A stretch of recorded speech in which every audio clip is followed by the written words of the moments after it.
Mummy ഇതെല്ലാം വെച്ച് സാമ്പാർ ഉണ്ടാക്കാൻ പോവാണോ? ഇതെല്ലാം കൂടി സാമ്പാർ ഉണ്ടാക്കിയൊന്നുമില്ല അങ്ങോട്ടാ. പിന്നെ ഇതേ മമ്മി 100 രൂപ മേടിച്ച സാമ്പാറിന്റെ കഷ്ണമാണ്. അപ്പൊ ഈ സാമ്പാർ കഷ്ണം കൊണ്ടേ ഇത് കണ്ട ഈ ക്യാരറ്റ് കൊണ്ട് ഇവിടെ ഇച്ചിരി ക്യാബേജ് ഇരിപ്പുണ്ട്. ആ ക്യാബേജും ക്യാരറ്റും കൂടി തോരൻ വെക്കാം. പിന്നെ ബാക്കിയുള്ളത് സാമ്പാറിലിടാം. പിന്നെ അതേ ഇരിക്കണ സാധനങ്ങള ഇത് മോര് കാച്ചാൻ മാറ്റി വെച്ചേക്കാണ്. പിന്നെ ഈ കഷ്ണമൊക്കെ ഒരു ദിവസം, അതായത് പിന്നത്തെ ദിവസം നമുക്ക് പരിപ്പുമായിട്ടിട്ട് വെക്കാം.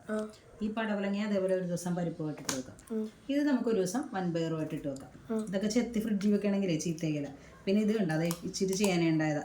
ആ ചേനയും പിന്നെ അത് 2-3 മുരിങ്ങക്കായും ഇച്ചിരി ചക്കക്കുരു ഉണ്ടായി. ആ ചക്കക്കുരു കൂടി മമ്മി ഇപ്പം ചെമ്മീൻ കറിക്ക് വേണ്ടി വെച്ചിരിക്കുക. ബാക്കിയെല്ലാം കൂടി നമുക്ക് സാമ്പാർ ഉണ്ടാക്കാം. മമ്മി 100 രൂപയുടെ സാധനം വെച്ചാൽ 1000 രൂപക്ക് ചുതണ്ടാക്കണല്ലേ? എല്ലാം മോരും അങ്ങനെയാണ് കിട്ടാം. 100 രൂപയുടെ സാമ്പാറിൻ്റെ കഷ്ണം മേടിച്ചാൽ നമ്മൾ അത്ര ദിവസം ഒപ്പിക്കാം. എന്നൊക്കെ വളർത്തി എടുക്കണ്ടേ?